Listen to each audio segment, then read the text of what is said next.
Thank you for the kind introduction and for the invitation as well. I'm very happy to be here and talk about the Ising model. So I've been working on the Ising model since my PhD. So yesterday, Evelina asked the question, what is the critical temperature of the Ising model? And yes, I think this number is engraved in my mind for eternity, but I didn't answer. I write this number today. So I have a very ambitious plan. I will probably not touch much on the embeddings part. I apologize, but Mariana will say a lot about embeddings. Okay, so I'm happy that Evelyn already introduced the model, but I will want to have something more general than what she was talking about. But okay, the notation is the same. So first of all, we have a finite graph. For now, it doesn't have to be planar. And the difference is that I also have something which we call coupling constant. So for every edge of that graph, I have a real number in general. In this talk, I will basically consider only positive coupling constants, and then the model is ferromagnetic. And there is one additional parameter which is really not necessary, but I will use it for convenience, which is the inverse temperature, beta. So that's 1 over the temperature.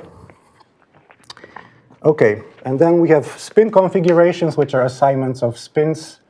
So we call these configurations sigma, and they live in plus minus 1 to the power of the vertices. So every vertex gets a spin.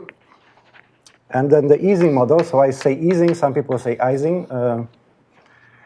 So it's a complicated story that doesn't have a resolution. Okay, so the Ising model. So Ising was German, that's why I say Ising, but apparently he didn't want to be associated with Germany after he escaped to the US, so he preferred Ising. Okay, so that's a probability measure on the space of all such configurations, which I denote by P. Sometimes I put the parameters, which is the graph, and the coupling constant in my notation. So what's that? It's 1 over the normalizing constant, so the thing that makes the measure a probability measure. So we call it a partition function. So it's a function of the graph and the coupling constants.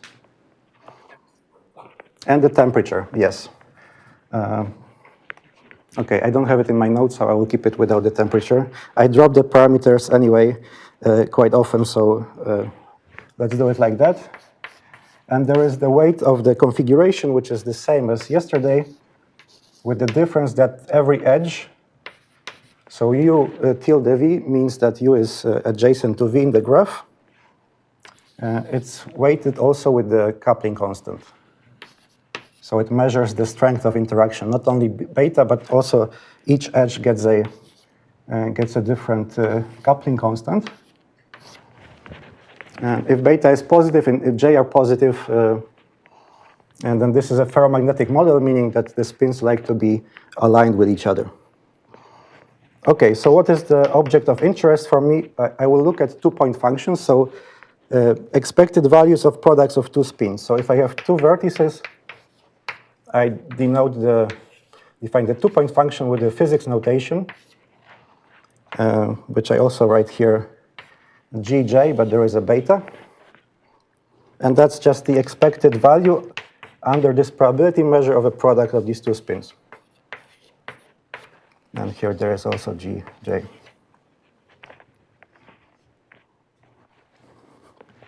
Okay. So it's an object of interest. It measures how much these two spins interact with each other, how much they feel each other's presence. And right, so the first thing is to talk about phase transition. To talk about the phase transition, which means that there is some change of behavior of objects of interest, like the 2-point function, when we change some of the parameters, I have to take the graph to something which is an infinite graph. There is no phase transition when your graph is finite, because all of these quantities are very nice functions of all the parameters. They are actually analytic in all of the parameters. So you have to take some limits. So I will call infinite graphs gamma, and maybe the vertex set of an infinite graph is V infinity, and then the edge set is E infinity. And then I claim I can actually define these things also in the infinite case, and that follows from some inequalities which are very standard, but I don't have time to talk about them. But basically, what we have, okay, so we will talk about the same two-point function in gamma and also for the parameters j. So now I have a weighted graph gamma. So for each edge, I have a coupling constant. Gamma is infinite. So this is a limit with finite graphs, which are subgraphs of gamma, and they increase to gamma of the two-point function in the finite graph. Yeah, the j is just restricted. And this limit exists because actually this is increasing in the graph. So this is called the Griffiths inequality. This is the second Griffiths inequality, which tells you that all these quantities are increasing both in the graph and in the coupling constants. So if I increase coupling constants and I increase the graph, the two-point function can only increase. So all these limits are well defined. Sorry, this function is not a priori positive, right? I mean, it's negative. It's not a priori positive, but it is positive by the first Griffiths inequality, which says that it's positive. And I will prove, or I will state something which actually explicitly says that it's positive. Okay, so I want to talk about the phase transition. So that's a phase transition. So there are different ways of talking about the phase transition. In the Ising model, I will talk about the two-point functions and actually sums of them. So these sums are called susceptibility. Susceptibility. And you can attribute this maybe even to Onsager. Okay, not in this form, but he proved that there is a phase transition at this exact point.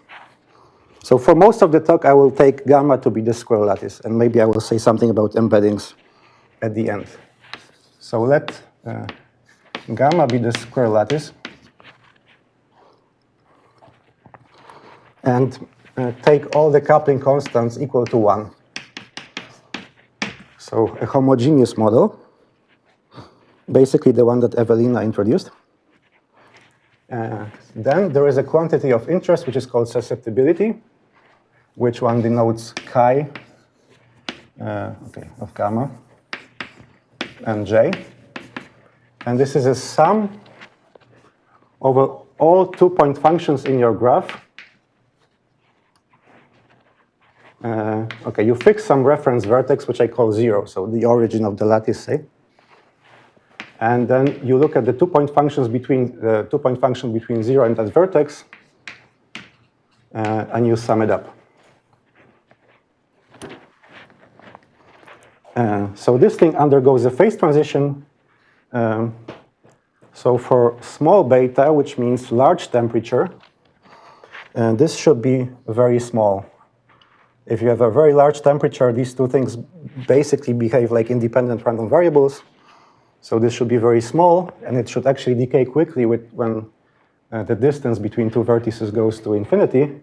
So we expect that this is summable at small beta. So that's the statement of this theorem. So this is summable, and if and only if the beta parameter is smaller than some beta critical. So above that, this says that above that this is already infinite, and actually at the critical point it's also infinite. And this thing is the inverse hyperbolic tangent of square root of 2 minus 1, which also can be written, if you don't like this function, as maybe minus 1/2 logarithm, or yeah, logarithm square root of 2 minus 1.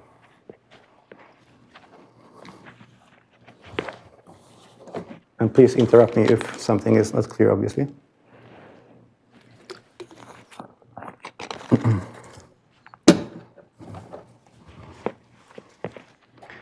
So that's that number that Evelina mentioned yesterday. Okay.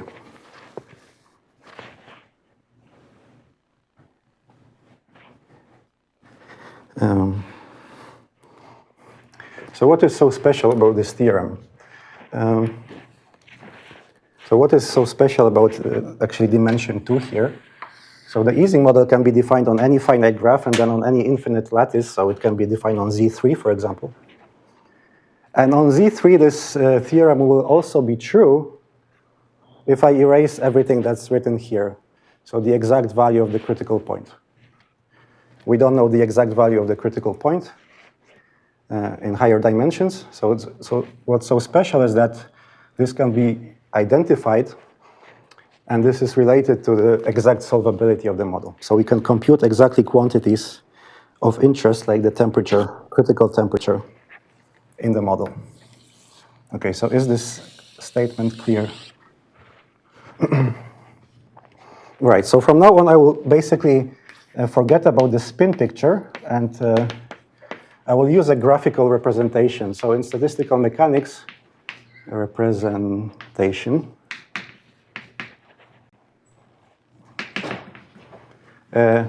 it's often convenient to somehow reformulate the model or rewrite the quantities of interest. And from this representation, we will see that this is actually positive. So for that, I need some notation. So I will look at subgraphs of my graph, and I will identify a subgraph with a set of its edges. So a subset of edges for me is a subgraph. And for that, I define something which some people call, I don't know, discrete divergence, or, okay, so I just write the definition. For each subgraph, I define a set of vertices of my graph. So this is all the vertices in G, such that the degree of H at that vertex is odd. The degree, how do I write it? Okay, maybe just in words. Degree of H at V is odd.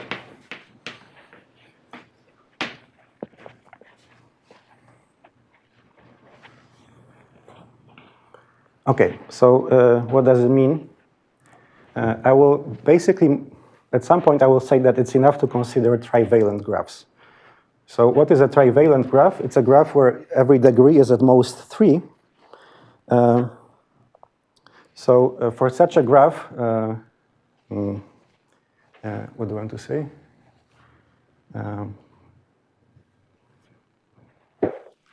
Okay, I'm not sure if I want to say that actually. Sorry for that. All right, so with this definition, okay, let me state the lemma, which is the graphical representation. Okay, so we call it the high temperature expansion, but it works at any temperature, but it's sort of, it works best when the temperature is high. So high temperature expansion of the Ising model. So what I can say is that we have the two basic identities, is that I can write my partition function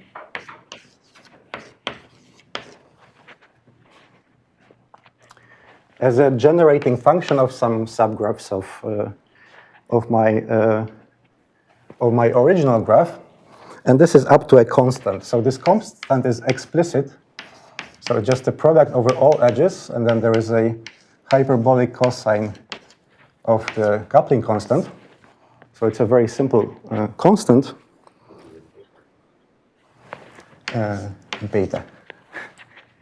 You see, I added the beta later on in my notes. Sorry for that, yes.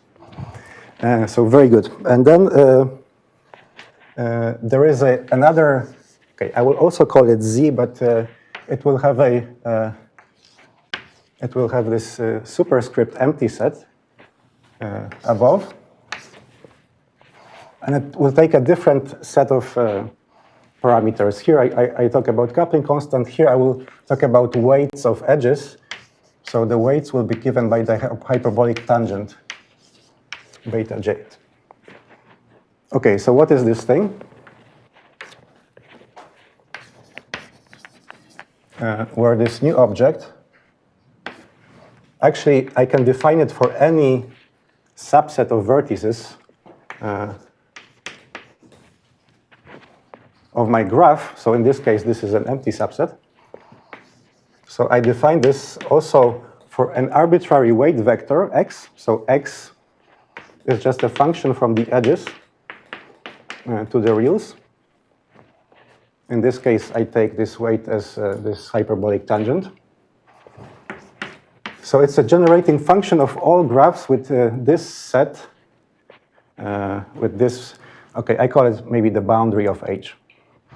So this means that I prescribe the boundary, which here is empty. So if it's empty, it means that all subgraphs have even degree everywhere. Okay, so that's sum over all subsets such that the boundary of the set is U. And then there is x to the power h, where x to the power h is that it's only product over all edges in H, xe. Sorry. Okay, so I claim that the generating the partition function of the Ising model is basically the generating function of all even subgraphs of my graph. So that's the first identity. And I want to talk about two-point functions, so I want to have an identity for two-point functions.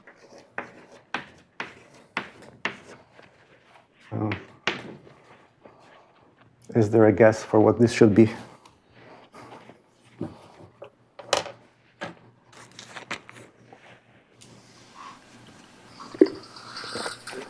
Or a derivative in beta of that or something. Right, so this, maybe I should say what susceptibility, so this is unrelated to that. So why is this object actually interesting, this sum? You can define an Ising model with an external field. So I can add to the Hamiltonian an external field times all the spins in my system. It sort of pushes the system towards positive spins if H is positive. And if I take the derivative of that, if I take derivative of the expected value of the spin at 0 in the external field H, and I evaluate it at H equals 0, that's the susceptibility. So it somehow measures the response of the system when you introduce external field. So it becomes infinite at low temperature. But here it's simpler. It's just a ratio of two such partition functions, where above I put the two vertices that I have. I call them sources. So I look now at graphs whose boundary is this U and V, and okay, we call them sources because the degree there is odd of this weight vector divided by the partition function. So the constants cancel out here, so this is empty set, the same thing. So in particular, it's non-negative. Okay, so I should give exercises because I don't have time to go through all the details, I guess. So the proof is very easy. And there is just one hint. Okay, basically, if you prove that, you're done with the whole lemma. So for the partition function, what you should use is that if you look at the factor from the measure, so what do we have? We have beta j uv sigma u sigma v. So this can actually be rewritten as the hyperbolic cosine beta j times 1 plus sigma u sigma v hyperbolic tangent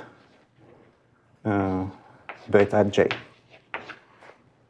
So all these factors come out of the partition function in this product, and then you have to have some sum. You need to expand it and sum over all possible spins, and you see that only graphs with even degree everywhere survive this summation, and every edge gives you that factor. And that's basically the whole proof. Very fast. Okay. So that's about. So I want to use that representation to study this object here. And so far, what I've done, it doesn't have anything to do except for this statement with 2 dimensions. So all of that is valid in higher dimensions as well. Have we seen some other event graphs maybe yesterday? So I call these event graphs, those which have no sources. So yesterday, Evelina was drawing these interfaces between pluses and minuses.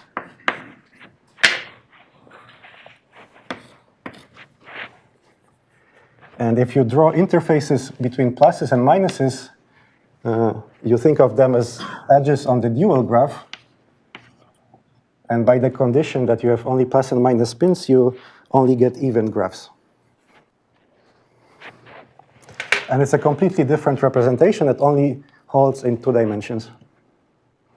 So you have 2 representations which give you, which can write the partition function basically as a sum over even graphs. But one of these representations lives on the dual graph, not the original graph, which is this one. And for the square lattice, the dual is still the square lattice. So these 2 representations are basically the same, except for the fact that here the weight is different because the weight just penalizes the difference between spins. And if you think about it, the weight is e to the minus 2 beta j. So actually, the first heuristic derivation of this critical point was done by Kramers and Vanier 2 years before that. And they said, because there must be only one critical point because of monotonicity of things, it must be the point where these 2 representations have the same weight. There is a self-dual point. So if you write this identity, hyperbolic tangent beta j. Okay, so you remove the j for the square lattice because it's 1 everywhere. If you solve it, you get that point. So it's a heuristic derivation of that value, but I want to I want to do a real proof of this theorem today. Let's hope I succeed. Okay, so that's just the statement of the theorem, a graphical representation, and now I want to talk about exact solvability. So this will take a form of a determinantal identity. So I will define a matrix for which that partition function, or actually this one, whose determinant is that partition function. Okay, so let me write E with an arrow for the set of directed edges on my graph. So it has twice as many edges as the undirected ones, directed edges.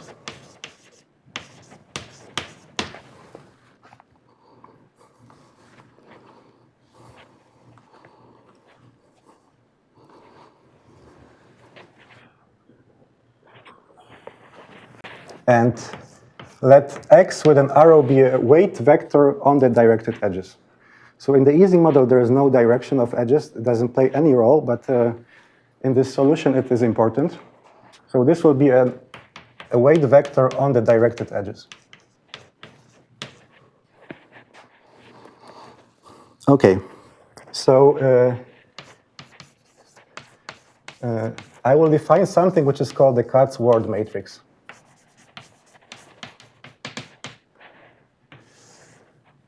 So what is the history here is that, so Onzager solved exactly the model in 44, but his solution was very complicated. And then Katz and Ward tried to find a more human solution, say, combinatorial one. And they succeeded, so this is in 52. And it was the first combinatorial solution of the Ising model. which I will talk about. So it has nothing to do with the dimers so far, but maybe I will mention dimers at some point, as everyone was mentioning dimers so far. Okay, so there is a matrix which we call T, and it takes this weight vector, and it's indexed by these directed edges. Indexed by directed edges. And it has the form, okay, so I write TG sometimes, okay, so maybe I put G also here. So this matrix is the identity matrix on these directed edges minus something which is like a transition matrix. So it will look somehow like a Laplacian, but it will be a Laplacian with complex weights. So this is a transition matrix, this lambda. And, okay, maybe I continue somewhere here.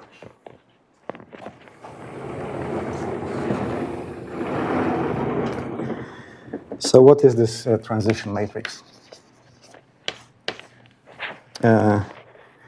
Okay, so I will drop the G because I want to write the arguments of the matrix here. So it takes two directed edges, say an edge from U to V and an edge from S to T. Okay, it still has this weight in it.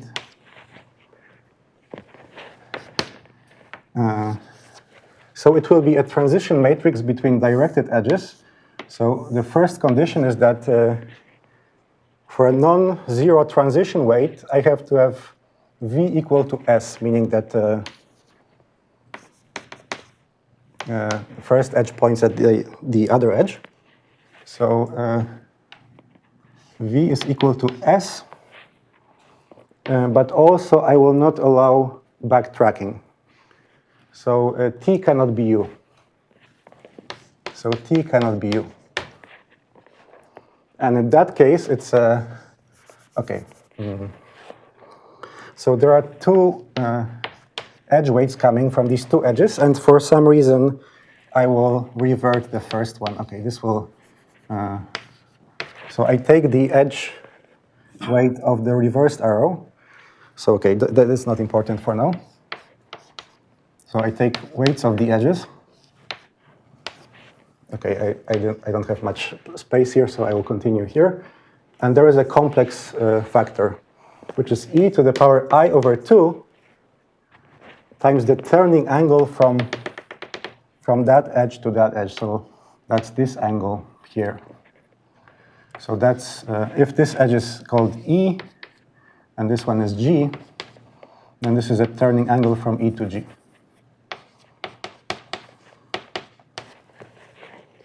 Turning angle.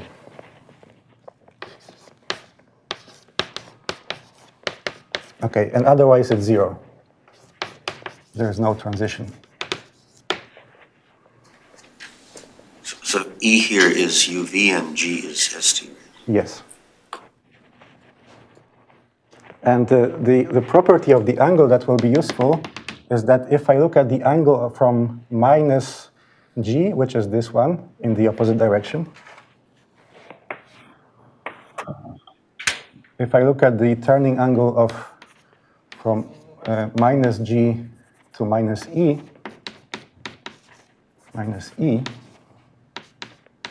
and that's minus this angle here.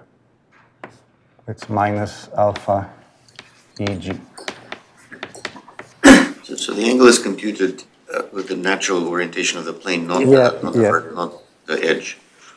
Right. So you compute it from you assume this is the real line, say, and if you go to the right, it's with a negative. No, wait a second. I'm always confused. To the right, it's with the negative angle, and to the left, it's with positive angle. And the angle is, say, between minus pi and pi.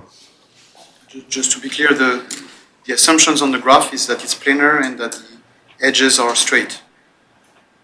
Very good. Thank you for this clarification. Yes, so from now on, which I maybe didn't say, I assume that the graph is planar. It's drawn in a way that the edges are straight. So it's embedded, and it's also drawn in a way that the edges don't intersect or don't cross, for now at least. Okay. So that's this matrix, and then the statement is just that it's a very nice statement which says that the partition function, okay, so one more connection is that here it's a vector which is on the directed edges, and in the Ising model we have non-directed edges. And what is the relation is that the non-directed edge weight is just the product of the two possible orientations of that edge, of the oriented weight vector. So that's the connection. And then the statement is that this partition function of even graphs with weight vector x squared is this determinant of that matrix.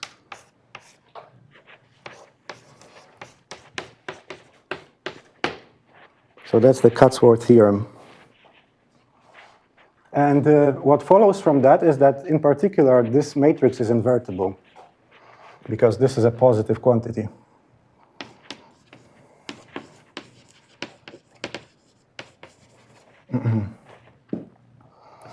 T is invertible.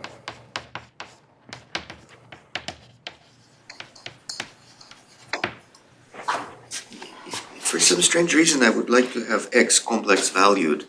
Then will you assume that this x minus c is the complex conjugate of xe, or? Not in this talk, but I think it's a natural idea. So for the square lattice, this will be, actually, they will be equal, and they will be just the square root of that, because everything is very symmetric. But I stated in more generality because, yeah, you can talk about more general embeddings. Okay, so I will say something about the proof, and I will leave some things open, maybe as an exercise. And if you're interested, I can give you the obviously the references. So maybe I can do it like that.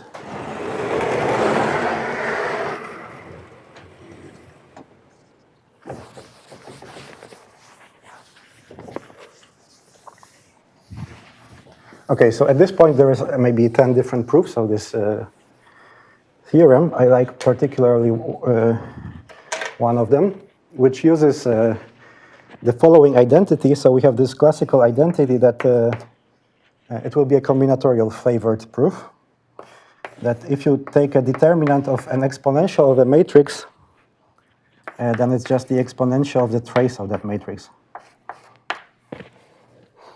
Determinant is the product of eigenvalues, trace is the sum, and the exponential changes the sum to a product. So that's this identity. Oh, excuse me, sorry.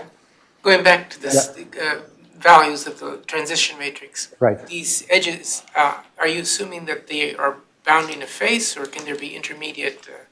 Yeah, so they are edges in the graph, which is embedded in the plane, and they are bounding faces. They are bounding faces.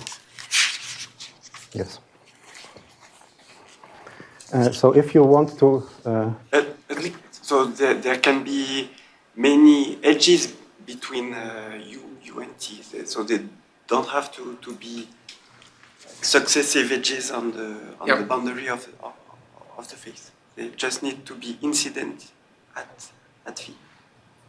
Right, there can be, if this is a vertex, then there can be many other edges here. Yes, okay, so sorry, I misunderstood your question. Yeah, thank you. Okay, so if I use this identity, so I want to prove that the square root of this determinant is that partition function, basically. So I want to use this with the square root. So the determinant square root of t, okay, I dropped the g for now, will be just the exponential of the trace 1/2 the logarithm of the identity minus the transition matrix.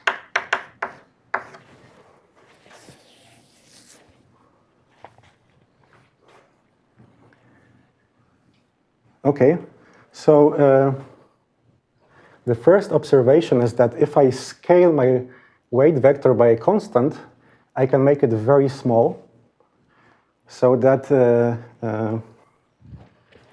this matrix has a very small sort of size in the sense that its spectral radius is smaller than 1. Actually, you can just take, you can scale it so that these weights are smaller than 1 over the degree of the vertex, and then you can easily prove that the spectral radius of that matrix is smaller than 1. So this is for x small. I proved this identity for x small, but this is an identity between polynomials, so that's enough. So for x small, this is very small, so I can expand the logarithm as a power series. So it's at, okay, trace, I can commute the trace at the same time, so this is a sum from n equals 1 to infinity, lambda x to the power n, trace of that.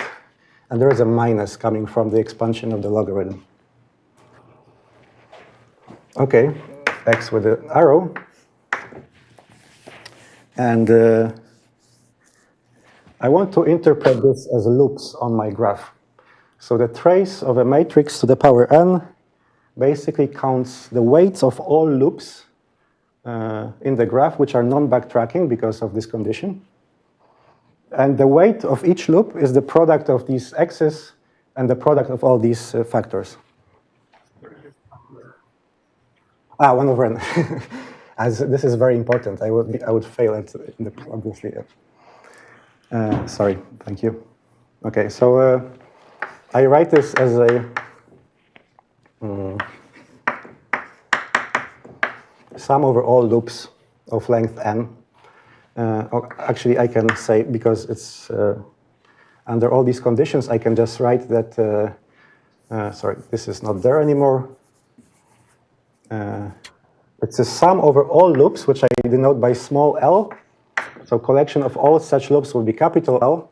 And then there is a weight of loop, which I denote by small lambda coming from the large lambda of that loop, divided by the length of the loop. And the weight of the lambda, the small lambda thing, if you think about it, is just the product over all edges in my loop of the undirected weight. Because if I have a loop, I have to traverse an edge once with this matrix, once in this place and once in that place. And here, the edge is reversed. So it means I pick up two weights, two directed weights for every step of the loop. And these are exactly the two weights. And I assume that the product is the x. So that's where the condition comes from. And here times e to the I over 2 times the total turning angle of the loop. So I sum all these turning angles of a loop along a loop. So if this is a loop, so this one, then if the loop goes, okay, I should use a different color. And so on. And I sum all these things.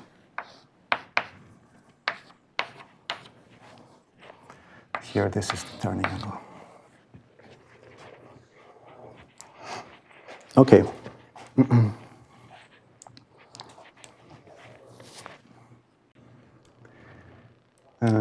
So I have a power series with x's in it, and I want to prove that it's this generating function of even graphs. So it's a polynomial. So I need to prove two things. I need to prove that it has many like monomials of different exponents here. It's a power series. I want to prove that the part with degree 1 equals to what I want, because it has to, the rest has to vanish anyway. So how do I do it? For the first thing. Okay, so here I say you can assume that G is trivalent. So why is that? If you have a degree, higher degree vertex, and you have all these weights on these edges, I can build a graph which is trivalent, which has the same generating function of even graphs. Basically, what I do is I exchange every vertex here by a decoration where all the weights are 1. And there is a bijection between even graphs of this one and this one. This is trivalent. And on a trivalent graph, every even graph is a loop or is a cycle. So I can think about cycles only, okay? So that's a nice simplification. So what is the, why does the, so that I will say that the degree 1 part of this is the polynomial part of that power series, which has degree at most 1 in every x. So why is the degree 1 part of this equal to the generating function of even graphs? So the generating function of even graphs here is just a generating function of collections of disjoint cycles. So I have to have disjoint cycles, which means that basically all these loops that contribute to that part must be cycles. They cannot have multiple edges and so on. They must be closed cycles on the graph. So how do I get? So I have some -1, I have 1/2, I have this. Why does this vanish? Because in that generating function, I just have the product of weights. I don't have any factors like that. Sorry, but why do you have to divide by the length of loop? Wouldn't that be, so when you take the trace of lambda to the end, that overcounts loop by their length? That's the expansion of the logarithm, that there was a mistake. So the log 1 minus t is just the power series t to the n minus that over n. So that comes from here. But then, like, t to the n, that's overcounting the loops. But, Right, exactly. and so you So these loops are rooted. So they, they have a starting edge. Yeah. So if so I can write that as, I can forget about the root first. And I will write for unrooted loops L with a circle. So if I write that, so I can rewrite this sum as a sum over unrooted loops. Okay, the weight will be the same, and this will vanish, right? Is this correct?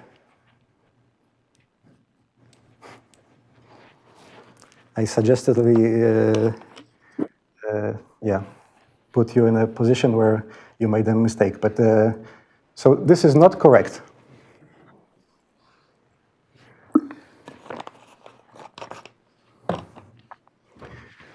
So for loops which are cycles, this is correct. But you can have loops which trace the same cycle twice.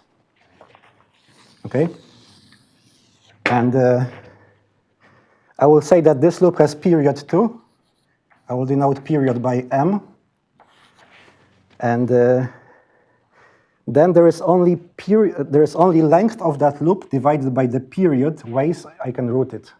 Because if I root it here or there, it's the same loop actually.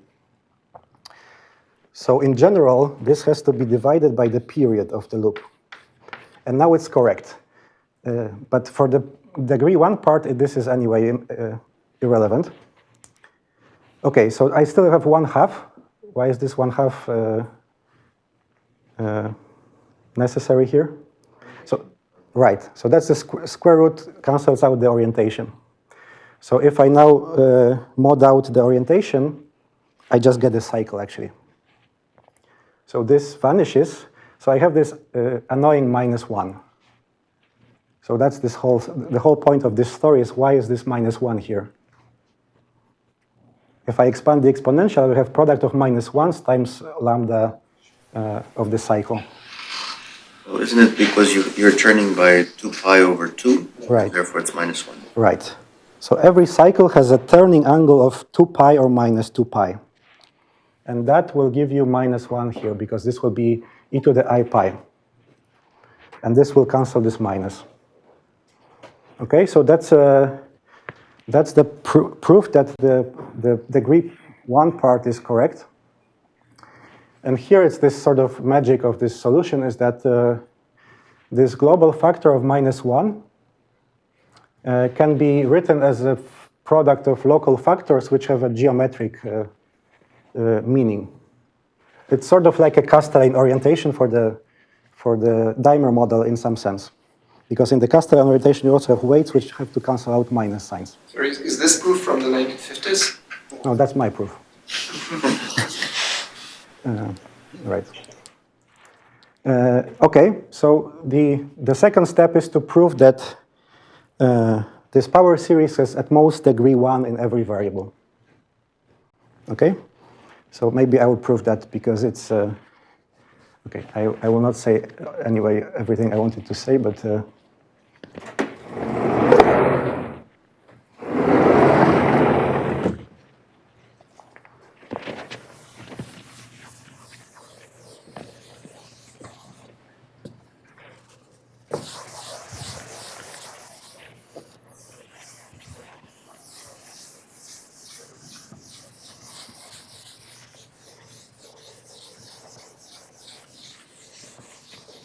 Okay, so the second part is that this is actually a polynomial of degree at most 1. So how do you look at it? You can take, basically this is an exponential of these loops, so I can split it as a product of, so I fix an edge, I look at xe for one edge, and I split it into the part where loops go through E and not. So it's enough to look at the part where the loops go through E, obviously. So I write it as a sum over loops in LE, say. I fix an undirected edge E, and then there is the weight of the loop divided by its. So this is still rooted for now. It's not rooted at E. There will be rooting at E at some point. So this just goes through E. And now this sum can be split into a sum of 3 things. So it's either loops which are still rooted somewhere, go through one orientation of E, but not through the other, plus vice versa.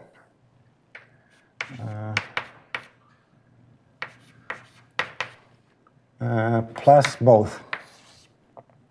They go through both orientations.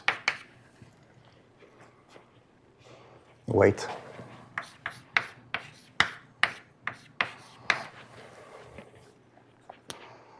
Okay, so the point is that this is some special property, and the property is that this is 0. So why is this 0? Is that you can fix one of these orientations, doesn't matter which one. And you have a loop which goes through this edge, and it's rooted, it goes through that edge, and it also goes through this, the reversed edge.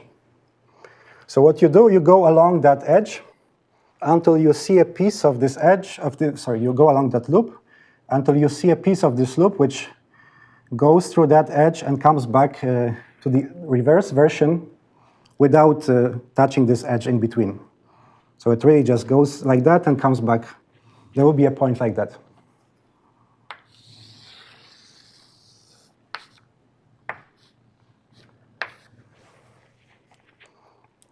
So I think Greta said that sign reversing involutions are the most beautiful thing. So I sort of agree.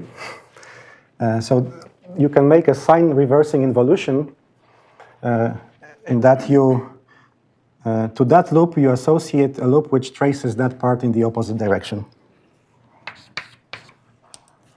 You have, okay, this was red.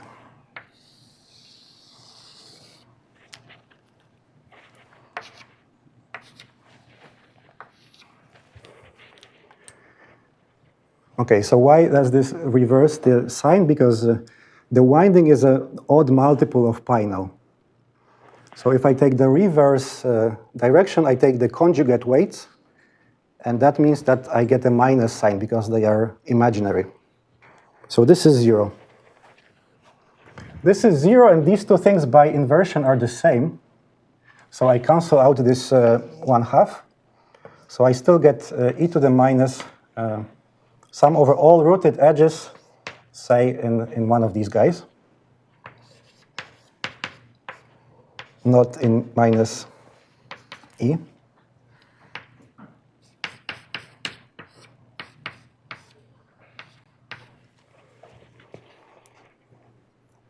Okay, so that's e to that thing. Sorry, yeah, e. I already wrote e.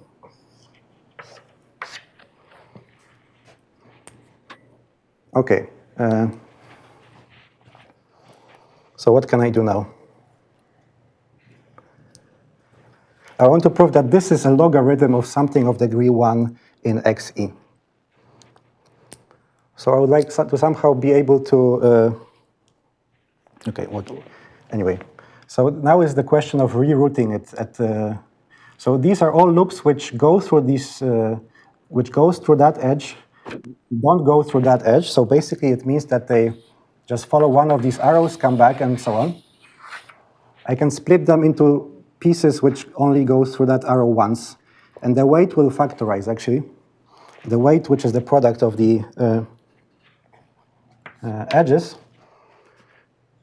So this is a small exercise to prove that this part inside is actually the same sum if I sum over rooted loops, which are rooted exactly at this directed edge. So I put a star here for saying that this is rooted at E. But there will be a change of the factor here. And the factor is now not the length of the loop, but the number of times it goes through that edge. So I call this number Ke. Okay, so K of L is the number of times L goes through that directed edge.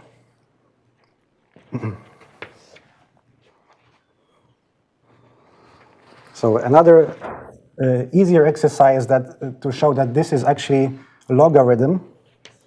So this is actually e to the logarithm of 1 minus the sum over all loops, which are rooted at e and also go through e only once. And also don't go through the reverse. And here I don't have this factor anymore. Okay. So I skipped a bit of steps, but sorry for that. The point is that these loops go through the edge only once, meaning that this is a polynomial of degree 1 in xe, and this is e to the log. So this ends the proof. And just one comment here is that once you prove that, this part is the same as, I don't know if you know the loop erased walk. So for the loop erased walk, there is a formula which says that the weight of the walk is basically product of weights over the loop erased path times the exponential of the loop measure of all loops which go through that path. So there is an exponential appearing there. So that's the same argument as here. Okay. Right, so but that's just the partition function. How can I get correlation functions from this solution? I want to use this matrix to say something about correlation functions. I want to, in particular, be able to have an upper bound and a lower bound for them in terms of that matrix.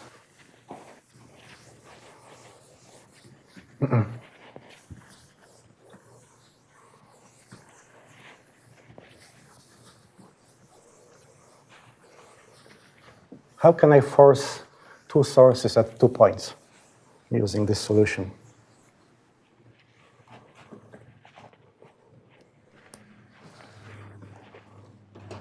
I drew a graph, so okay. So suppose I have this very simple graph. And I look at these two vertices. I want to look at the correlation function between those two, somehow in terms of this matrix. How can I do it? Using that the 2-point function is the ratio of the partition function of all graphs with sources here and all sourceless graphs or even graphs.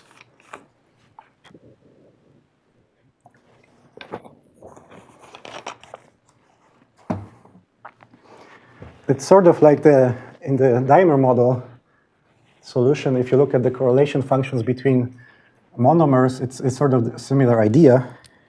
I can introduce a ghost edge, okay? And I can put a weight, which is this x weight here, epsilon, say, small. I can look at the partition function of all that, of even graphs on that, which is this determinant. And I can take the derivative in terms of epsilon evaluated at 0. It means I pick up all the even graphs of this bigger graph, which contain that edge. If I remove it, I introduce sources in these two things. Okay? So by taking derivatives of the determinant, you can compute correlation functions of spins. Can you compute all correlation functions of spins in this graph in that way? I chose this pair because it was nice.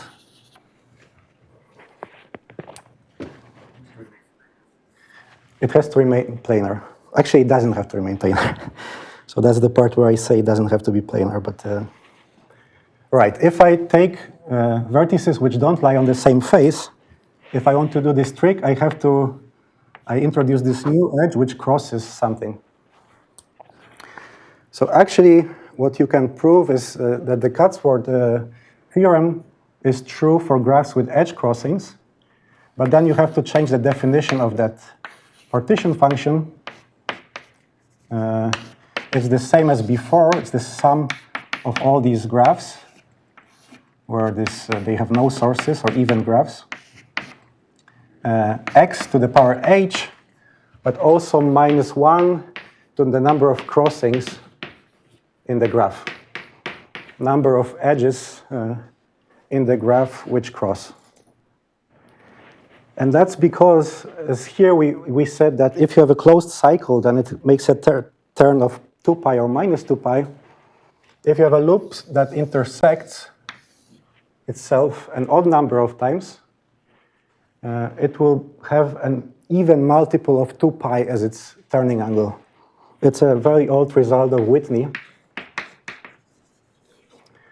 that for a loop which crosses itself, which you will have in these graphs where you have crossings, -1 to this number of crossings of the loop,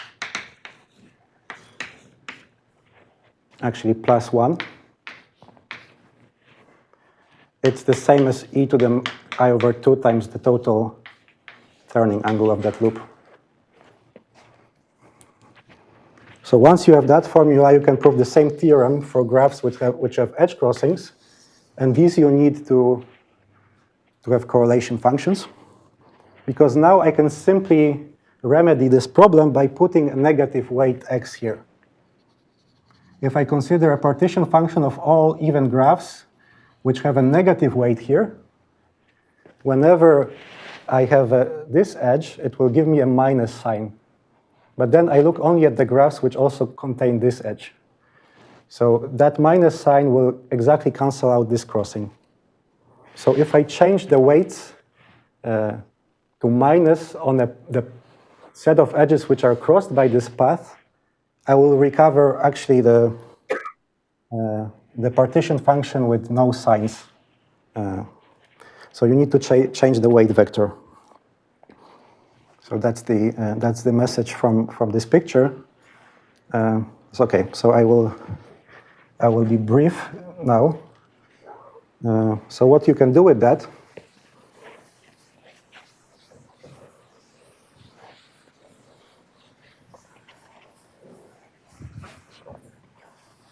is that you can have a bound on both sides for the 2-point function. So as I said, you need to differentiate some determinants. If you differentiate a determinant, then you have this Jacobi identity, which says that this is equal to the same thing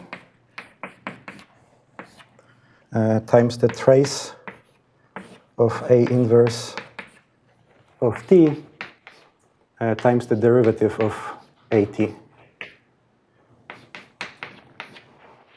So from this, you just get that basically if you differentiate a determinant, you get the terms which are some terms coming from the inverse matrix, which is like for the Kasteleyn solution of the dimer model.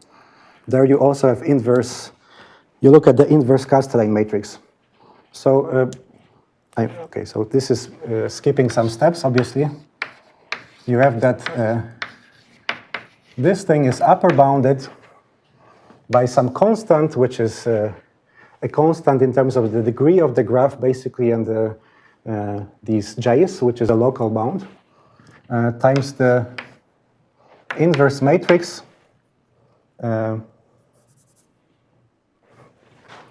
Okay, so here I have, the difference here is that the spin correlation functions, they live at vertices, and that matrix, T inverse, will live at directed edges.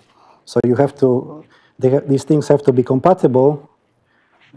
So actually I will write, instead of the constant, I will write the max of all these entries.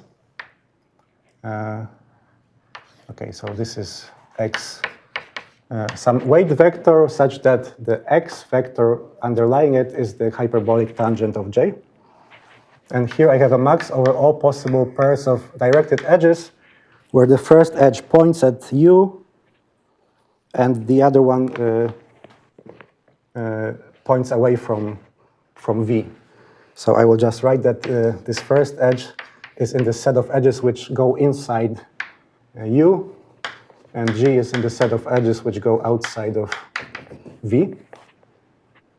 And here I actually have to change the weight vector. I have to put some minus signs on the path which goes from u to v in the dual. So here this x prime means that I choose some path from u to v. It crosses some edges. I change these weights to minus. For the lower bound, actually we don't need to do that. So I just say that here it's a sum over all such edges which point inside a u and go away from v, out of v. And then the T inverse. Okay, so maybe here I should take absolute value as well. I just care about positive numbers. And here this is a non-modified weight vector. So I have an upper and lower bound, so that was my goal for this representation.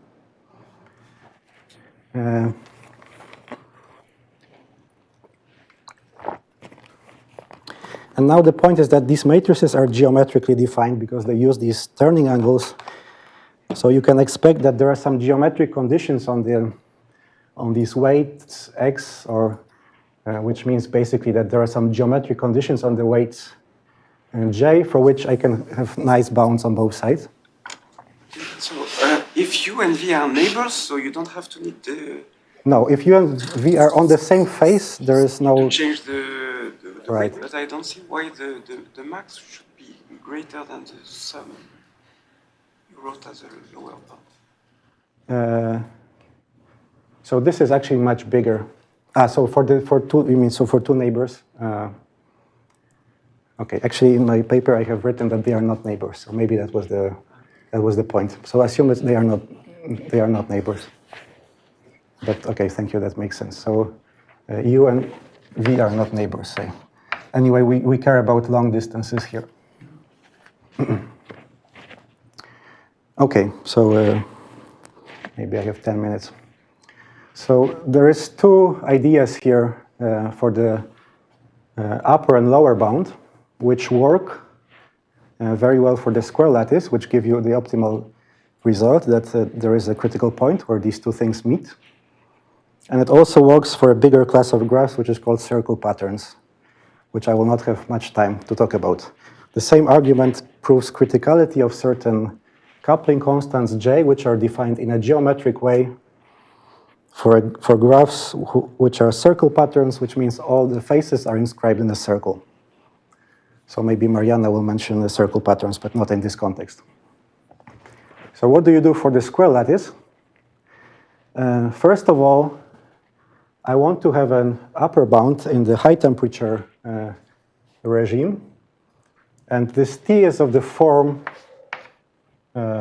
identity minus transition. So if I look at the T inverse, I again would like to somehow use a fact that if this has a small spectral radius, actually smaller than 1, so if the spectral radius rho of lambda is smaller than 1, then this I can write as a power series. So it's, okay. So it's a sum n equals 0 to infinity, lambda to the power n.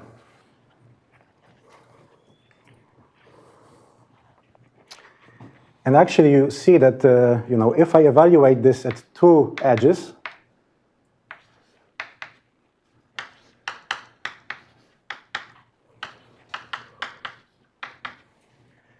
then all these terms for which n is smaller than the distance from E to G are 0, because this is a transition matrix.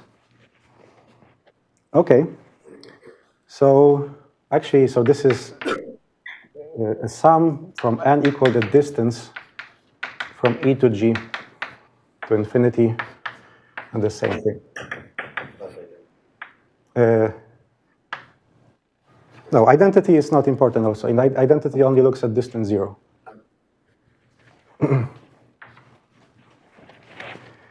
Right.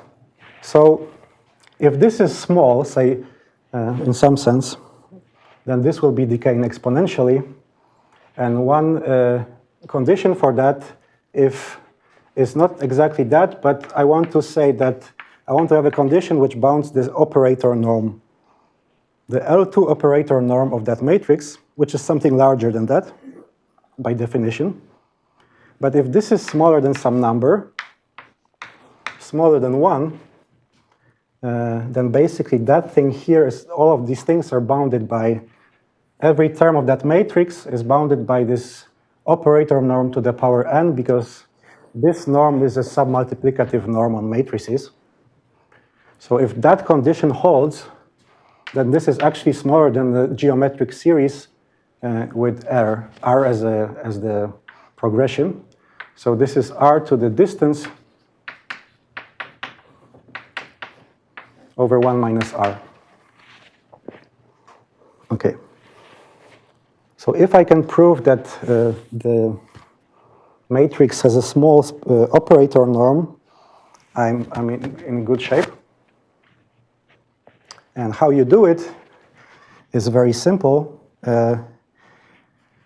You sort of use the fact that this is the same as if I compose it with some isometry. What is that isometry?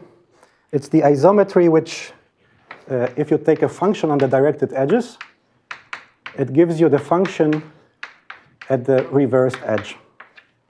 So it's the isometry induced by the involution which reverses the edges.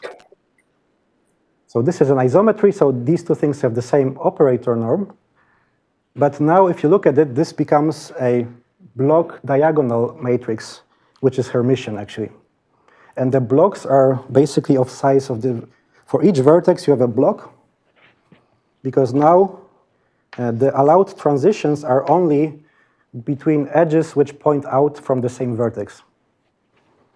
Because before I had the transition from a pointing in to pointing out. Now I will just have transitions between only pointing out edges. And by this property of the angle, they will actually have conjugate, this is Hermitian. So if you take the transpose, you get the complex conjugate. So for degree 4, you have some 4 by 4 matrix with turning angles, which I wrote down yesterday. So if phi is just the e to the I pi over 4, which is half of the turning angle on the square lattice, then this matrix is just phi 0, phi 1, phi bar, and so on, all the permutations of these things.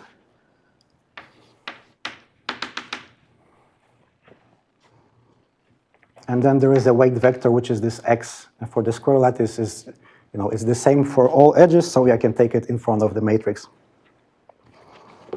So the operator norm of this whole huge transfer matrix or transition matrix can be bounded or actually computed by looking at the operator norm of a 4x4 matrix. And since this is Hermitian, it's enough to compute the spectral radius of that matrix, because in that case, these two things are the same. So this is the same as the spectral radius.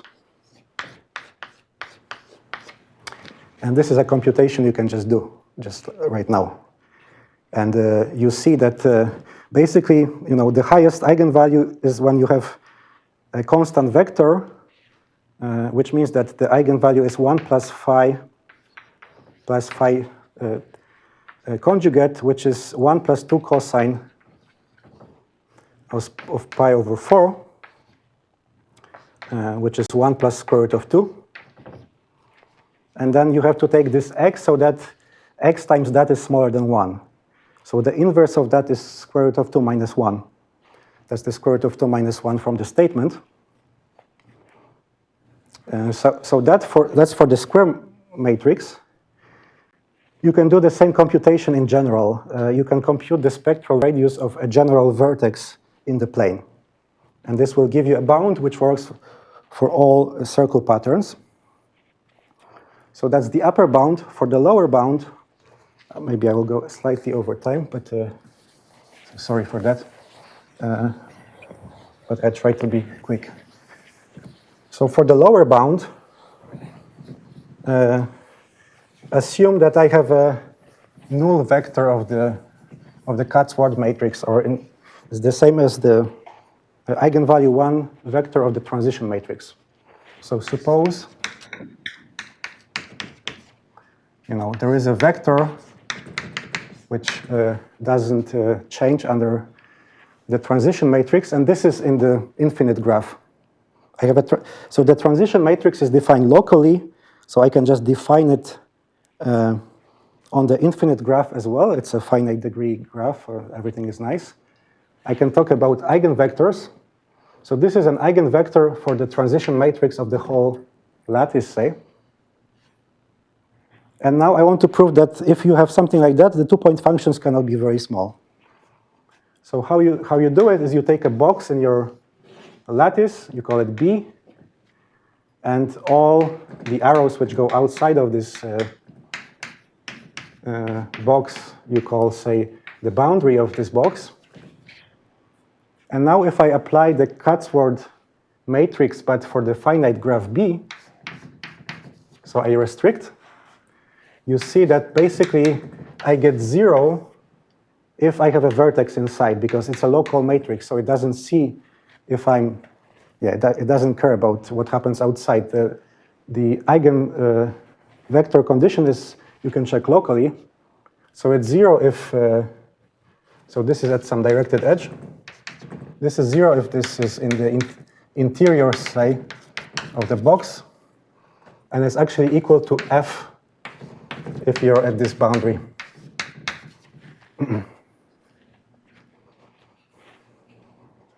Okay, so this is the last step now. So what I do now is I take this eigenvector, I'm sorry. I fix a box. It's the opposite, or? It's the, where? I'm saying, if B were everything, right, then you would expect that lambda BF is F. Sorry, F. I'm confusing my note. Sorry, that's. Okay, right.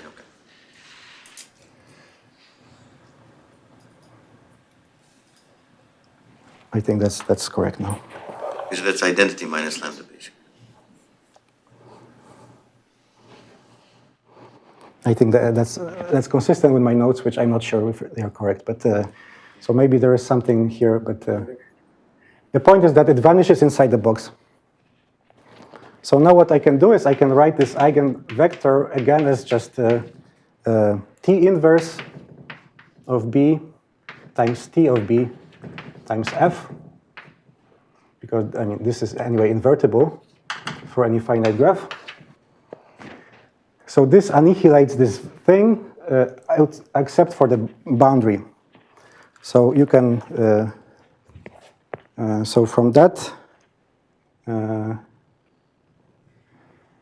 Right, so this is, there is also a bracket here. So from that, you just get that this is, you can write it as a sum over all points in the boundary of the box, T inverse of B, E, G, and then there is F of G.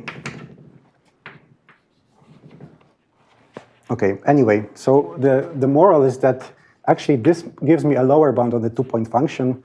If I assume that the eigenvector is nice, bounded, which for the square lattice is just a constant on the whole lattice, I can just write that this is more equal than sum over two-point functions from the first point of E, for the, if E is UV, say, and G is ST, then this is more equal than C times the two-point function between U and S, I guess. Actually, V and S, if I'm not mistaken, but all right. This is just a detail here. Okay. All right, so a sum over two-point function from the center to the box to the boundary is a constant. And this constant doesn't change if I change the box. So now I can just take a sum over all such boxes which partition my domain, and I will have an infinite sum because I sum something which is constant infinitely many times. And for the square lattice, this vector is just constant at the critical point. Yes, sorry, I think it was too fast, so that's the whole proof of a phase transition for the Ising model. Thank you.